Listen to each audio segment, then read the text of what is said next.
Here's Kelly. We're excited to be here. Wanted to kick us off with just sharing an agenda. We're going to talk to you for the next 30 minutes about why metrics matter, the different kinds of metrics you can be using in your organization, how you can use them over life cycles, and so the mistakes a lot of people make while they're incorporating metrics. Over to you, Kelly. When we're making decisions, whether it's a redesign, a new feature, a workflow change, we need confidence that it's working. If we go to the next slide, we want to talk first about validating decisions. Metrics aren't just retrospective, they help us course correct early before small problems grow. And validating decisions through metrics provides a feedback loop. When we think about demonstrating impact, it's not enough to say, oh, it's better. We need metrics to demonstrate that impact. And that means translating design outcomes and business decisions into numbers that stakeholders care about, whether it's increasing conversion rates, greater retention, or faster onboarding. So we learned that influence and investment, when we connect design outcomes to business goals and demonstrate that impact. And then the last reason to think about metrics is that they really help the team align around the same language, reducing friction, and aligning around what success looks like. So instead of relying on opinions or the loudest voice in the room, metrics really provide that evidence to prioritize the right problems when creating solutions. With metrics, we see the whole picture and we keep everyone focused and moving in the same direction. The different metrics tell a different part of the story, so we're going to walk you through the ones that we want to help you connect the dots. So one of the traps we often fall into when measuring success is focusing either too narrowly on a single metric or too broadly on too many. But great experiences and great decisions require us to look holistically at a whole picture. And so a simple model we use at Impact Partners is to sort of look at the three-lens model. The first lens is behavioral, so are users actually able to do what they came here to do? This cuts through opinions and surfaces real usability and friction pain points. The second lens is about strategy. So it's about, are we building something that really helps us meet broader business goals? And then the third lens is really around emotions, like how do people feel about our brand? Are they connected? Are they excited? Are they loyal? Diving deeper into behavioral metrics, again, like behavioral metrics really are a usability pulse check. They help us see if users can do what we designed to help them do. Common examples of behavioral metrics are task completion rates. So did a user successfully finish setting up their profile? Things like time on task. How long does it take for somebody to find the product on our website or mobile app? How long does it take for them to check out? And then click paths and navigation patterns. So are users taking the expected routes? Is the happy path we designed the one that they're taking? Are they getting lost? Are they creating workarounds? Friction isn't always loud. Users don't always report problems, they just leave. And so behavioral metrics help uncover invisible breakdowns in flow or task completion before they become abandonment issues. And so things that I've sort of seen teams successfully do is sort of they start to measure drop-off rates. So where in the process is somebody abandoning something? Rage clicks, so clicking the same button multiple times is a hidden sign of frustration. Error rates, and then the ability to sort of look at data that's coming into the call centers that help support. If we ignore a lot of the metrics in behavior that sort of dictate behaviors, we miss early warning signs. And silence oftentimes isn't a measure of satisfaction. It's really a way to sort of look at quiet churn in motion. And so behavioral metrics are the early smoke sign before the fire. Strategic metrics are your product's connection to the broader picture. So not all clicks are created equal. A spike in engagement might look like a good thing on a dashboard, but if it doesn't translate into retention or loyalty or revenue, it really doesn't matter. So when I was working for a fintech company, oftentimes over the holidays, we'd see an increase in peer-to-peer payments. But if that didn't translate into them using that money to try out crypto or to sign up for a debit card so they could take that money, it really didn't connect to our broader strategy. And so even though we were seeing a spike, it was essentially a feature that really wasn't helping us. And so again, like when you're paying attention to strategic metrics, you want to make sure that anything that you launch connects to the larger product and the outcomes you're looking for. You really want to start to optimize for outcomes, not just activity. And there's a difference between building busy products and ones that sort of add value to your organization. The last lens that a lot of companies sort of forget to sort of think through or connect is design is remembered through emotion. People might forget your features, but they'll remember how your product made them feel. So emotional metrics help you tap into that memory. So things like sentiment analysis, things like NPS scores are really important in the lens of all the data that you're collecting as a way to understand whether or not the customer base that you have is a loyal one that will continue to show up for you day after day. Quantitative data can tell us what happens. Emotional metrics help us understand why it matters. So it's a missing link in many dashboards where behavior can tell you something happened, but emotion tells you how it landed. So if behavioral metrics show you friction and success, emotional metrics show you a connection to the impact that you're making. And without them, we risk building products that function, but are not meaningful. So we're breaking life cycle stages into 4 key areas: exploration, so framing the problem, identifying unmet needs, determining where to innovate. You're in the early stages of building a business or an offering, so you aren't chasing KPIs just yet. The MVP. So at this stage, you have a concept and you're testing assumptions. Do people care? Does it work? Should it even exist? And then optimization, that occurs once an offering is out in the world, and then design can sharpen competitive advantage through precision and polish. And then the last one is scaling. So once a business has been pressure tested, it's ready for growth, and the metrics evolve, and design decisions should be realized in business outcomes.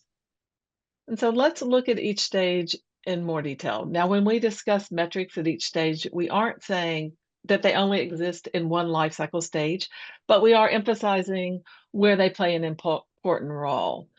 And so behavioral, emotional, and strategic metrics play different roles at each stage. So whether you're starting a completely new business or pivoting from an existing offering, the exploration stage opens up the opportunity to learn and identify unmet needs. Behavioral metrics can be explored at the individual level, such as observed pain points and workarounds, or at the meta level, such as trend scans or behavioral economics. And then scenario planning and envisioning different end states, sort of based on key uncertainties, can help a nascent business develop strategies to weather varying market conditions more successfully. Scenario planning helps a business think about what could be measured for each end state and what would success look like. Then we go to the MVP stage. We frequently use rapid prototyping to gather feedback and refine an offering, but we can also use market sizing to determine like how large a potential opportunity is, or to baseline the current state to then measure growth over time. And then the theory of change is a really useful tool to identify the key inputs, assumptions, and the context, and then outline both near and long-term desired outcomes. We use this tool a lot in civic design projects to identify what impact a new program or a new policy might have on residents and the overall health of a city. And then it kind of sets us up for the pilot so that we can think about how do we measure the pilot and determine if we're going to go through with a full implementation. At the optimization stage, a business is refining the offering for performance, delight, and differentiation. And so efficiency and engagement are key metrics, along with gains that are tied to business goals. So something like A/B testing can determine performance of a variation against a current experience or product, or Google Analytics can let you know about overall engagement with your digital presence. And then sentiment analysis that Twisha mentioned earlier can also let you know how your brand is doing and how people are talking about your brand or a particular offering. When your offering is ready for more robust scaling, it's good to align around your ambition level. And so, this ambition matrix is a really great tool for facilitating a conversation that it helps identify initiatives and set growth goals. And so, are you focusing on your current core offering and audience to capture more of the market share? Are you growing by moving into adjacent or emerging markets or building more of a product platform? Or are you completely transforming the business with both new markets and new solutions? And then in that case, you re-enter the exploration stage.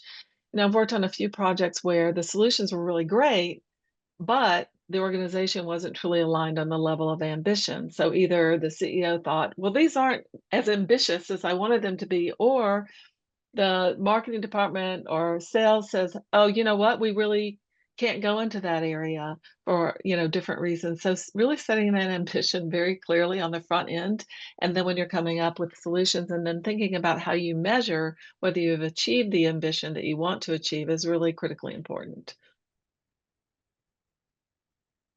We wanted to close out this conversation with things that we've observed over the years that we've sort of been in market.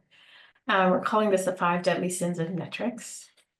The first one is the NPS mirage. I often like to say NPS is a thermometer, it's not a diagnosis. So if you have a very strong marketing department, and you monitor this very closely, executives love this metric, but oftentimes it'll tell you something is happening, but not what is happening, where it's happening, or why it's happening.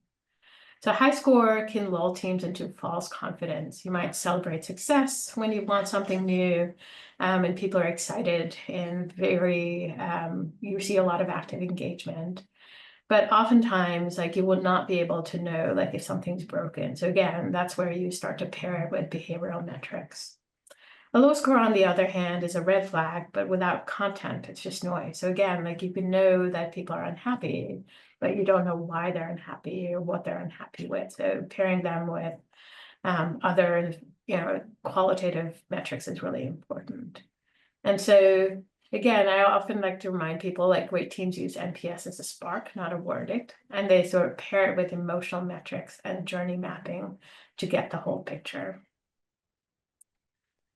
The second reminder, and I've worked on many different organizations and teams, is every team that you work on is getting their own source of data. So whether it's qualitative, when it's quantitative, your product team, your marketing team, your business team, your UX team, they're all gathering lots and lots of data. And the danger with this is, like, you can have a lot of noise if you're not spending time thinking about, like, what the true insights are. So it's really important for organizations to remind people that data isn't strategy. Just because you can track everything doesn't mean you should. And you don't want to get stuck swimming in dashboards instead of solving real problems. So again, quantity is not clarity. And you can't A/B test your way into purpose. Like, you have to have a very strong hypothesis or goal on why you're watching numbers and what you're hoping to sort of move with it. So again, if you go back to the three-pronged lens, like, you want to make sure that you have behavioral metrics, you have emotional metrics, you have strategic metrics, and they're all talking to each other in a way that's meaningful to you.